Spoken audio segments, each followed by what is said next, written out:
बिस्मिल्लाहिर्रहमानिर्रहीम। अस्सलाम वालेकुम। कहते हैं आप लोग?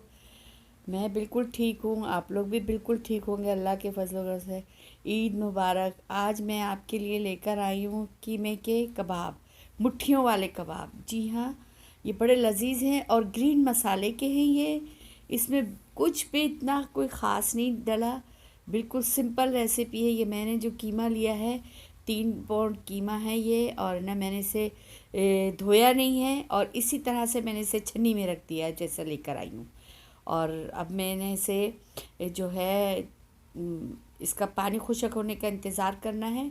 इतनी देर में मैं आपको मसाले दिखा देती हूँ। जी हाँ, ये अदरक का पीस है, ये एक लहसुन का पूरा पुत्थी है, ये गड्डी हरा धनिया है, 12-14 जो है हरी मिर्चें हैं, और ये 7 प्याज हैं, छोटी वाली 7 प्याज लिया। आप 3 बड़ी प्याज ले लीजिए।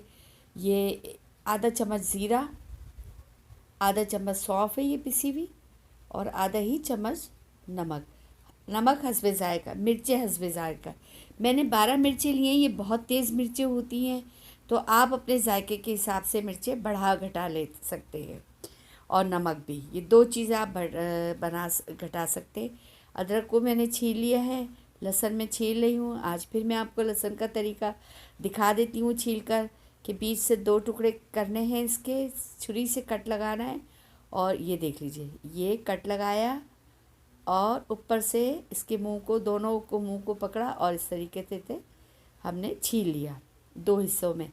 तो इस तरह से लहसुन बड़ी जल्दी छिल जाता है, और बड़ा नीटनेस होती है लहसुन में। आप किलो के करीब भी छील लें, बहुत जल्दी छिल जाता है। जी हाँ, ये बड़ी यूनिक डिश है, और यकीन जाने बहुत लजीज बनते हैं। अच्छा, 2 चीज़ें इसमें और डलेंगी, वो मैंने अभी दिखाई नहीं है, वो मैं आपको बाद में दिखाऊंगी। तो ये प्याज भी मैंने छील कर 4 टुकड़े कर लिए हैं, और इसे मैं चॉपर में चला लूँगी। ये मैंने चला लिए चॉपर में। इसका पानी हमने निकालने के लिए रख देना है, कपड़े में निचोड़ना है अच्छी तरह से। अब उसी चॉपर में ये देख लीजिए, मिर्चें, लहसुन, अदरक और हरा धनिया, ये मैंने चॉप करना है। ये मैं अभी आपको दिखा देती हूँ चॉप कर कर। जी हाँ, आप लोगों से कहना था कि एक मेरी बेटी है Sana, in the Sana Khan in the UP. जी हाँ, वो बच्ची ने मुझे रिक्वेस्ट की थी, आप उसे सब्सक्राइब करें, उसकी वीडियोस को लाइक कीजिए। और ये देखें, मैंने फाइनली चॉप कर लिया है, ये मसाला चॉप हो गया है, और इसे मैं निकाल लूँगी अब बर्तन में। तो आप सना खान को सब्सक्राइब कीजिए, और आगे के लिए बस इतना ही कि अल्लाह ताला उस बच्ची के चैनल को बहुत तरक्की दे परवरदिगार। और ये देख लीजिए, मैं कीमे को निचोड़ कर अच्छी तरह से खुशक करके रख रही हूँ प्लेट में। और अब आगे का प्रोसेस हम दिखाते हैं। तो आपसे कहना ये था कि आप पूरी वीडियो देखिएगा, स्किप नहीं कीजिएगा, क्योंकि बहुत सारी कुछ और चीज़ें हैं बाकी हैं जो मैं लास्ट में आपको दिखाऊंगी और इसमें शामिल करूंगी। 2 चीज़ें रहती हैं, वो मैंने रोक ली थी, क्योंकि मैंने कहा मैं आपको बाद में दिखाऊंगी, क्योंकि काम ही उनका बात का है।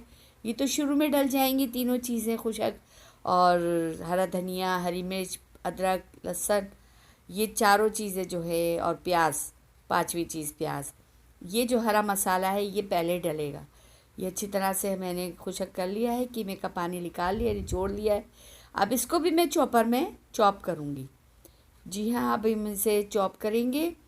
और ये देखिए, प्याज का पानी मैंने निकाल दिया है बिल्कुल, ये देख लीजिए खुशक है बिल्कुल, ये देखें। अब ये जो है मैंने थाली में रखा है सामान, और अब मैं कीमे को पीस रही हूँ चॉपर में। ये देखें खुशक है, ये भी बिल्कुल पानी नहीं होना चाहिए। और इसी चॉपर में, क्योंकि हरा धनिया, प्याज, ये सब चीज़ें इसी में शामिल होंगी, तो हम इसी चॉपर में इसको पीसेंगे। ये जबकि मशीन का निकला हुआ कीमा है, मगर फिर भी मैं इसे अच्छी तरह से इसमें और पीसूँगी। आप जब भी बनाएंगे तो 3 मरतबा बारीक जाली से निकलवाइएगा इस कीमे को, और फिर अपना मसाला चॉप करके इसमें शामिल कीजिएगा। आप मसाला अपना धोकर ले जाइएगा कीमा जब आप पिसवाने जाएं, क्योंकि बकरा ईद स्पेशल है ये, तो आपने ये बना कर रख लेने हैं। आप इनके कोफ्ते भी बना कर रख सकते हैं। ये देखें। अच्छा, इसे मिक्स करने का जो है कम से कम 10 मिनट तक आपने इसे अच्छी तरह से मैश करना है। और ये जो आप मिक्स करेंगे ना, इसको समझ लें यही इसका असल जायका है। टूटेंगे नहीं बिल्कुल। इसमें ना मैंने चने मिलाए हैं और ये शैलो फ्राई होंगे। ये मैंने सौंफ डाल दी इसमें और ये ज़ीरा डाल दिया है, ये देख लीजिए आप। और ये नमक, नमक भी आधा ही चम्मच मैंने डाला है। जी हाँ। मुझे फिर बाद में मैंने एक कबाब जब तला तो तलकर मैं देख लेती हूँ, चेक कर लेती हूँ कि नमक मिर्चें तेज़ तो नहीं है। तो उस हिसाब से अगर हल्की मिर्चें हों तो आप और डाल लें। मेरे हिसाब से ये 12 मिर्चें जो थी, थाई मिर्च कहलाती है हमारे यहाँ, ये बहुत तीखी होती है। तो आप अपने जहाँ भी आप रहते हो, पाकिस्तान में रहते हो, इंडिया में रहते हो, आप अपने जायके के हिसाब से मिर्च ऐड कीजिएगा। तो ये बड़े लजीज ग्रीन मसाले के कबाब बने कि मैं आपको बता नहीं सकती। और जोरेस को तो बहुत पसंद आए। आप लास्ट में वीडियो जब देखेंगे तो जोरेस खा रहे हैं और उन्होंने वीडियो बनवाई थी अपनी मम्मा से।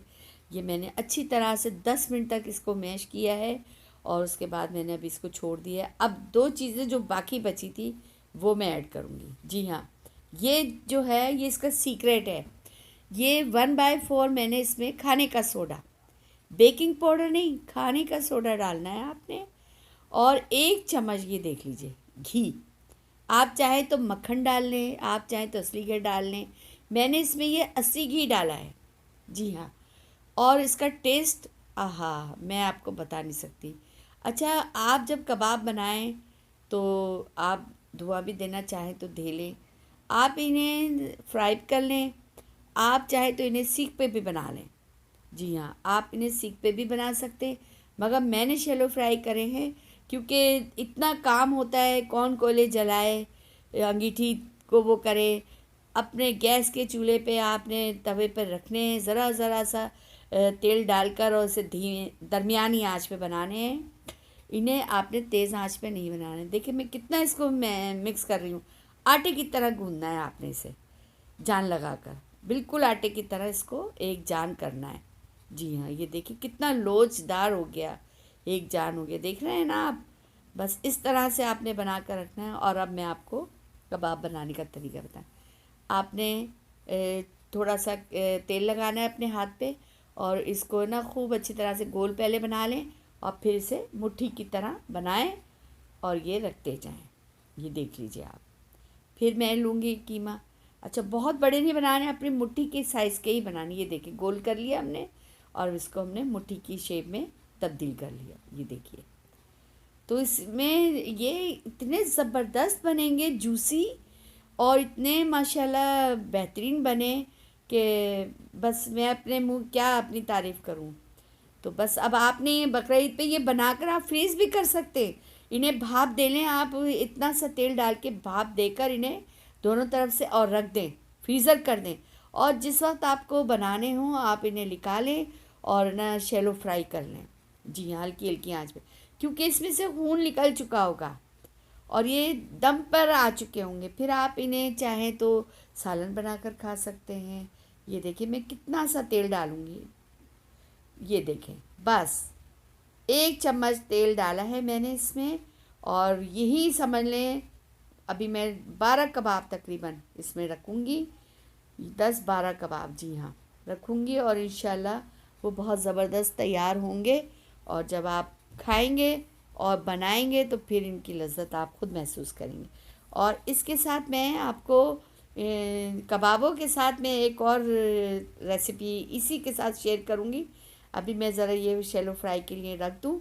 इतने में मैंने मैदा गूंद कर रखा हुआ है और मैं इसके साथ पराठे बनाऊँगी, वो मैं भी आपको दिखाती हूँ, पूरी पराठे। जी हाँ, ये देखिए मेरे फ्राई पैन में तकरीबन 12 आ जाएंगे और आपके फ्राई पैन में जितने आए वो आप उस हिसाब से रख लीजिएगा। ये देखें, और दरमियानी आंच पे आपने इन्हें फ्राई करने हैं, तेज़ आंच पे बिल्कुल नहीं करने। और आप इन्हें हिलाते रहिएगा, फ्राई पैन को अपने हिलाते रहिएगा। देखिए मैंने नीचे इसके स्टैंड भी रखा है इसलिए कि इसे डायरेक्ट वो ना लगे आँच। ये देखें, ये शैलो फ्राई आप इस मरहले पे यानी पलट कर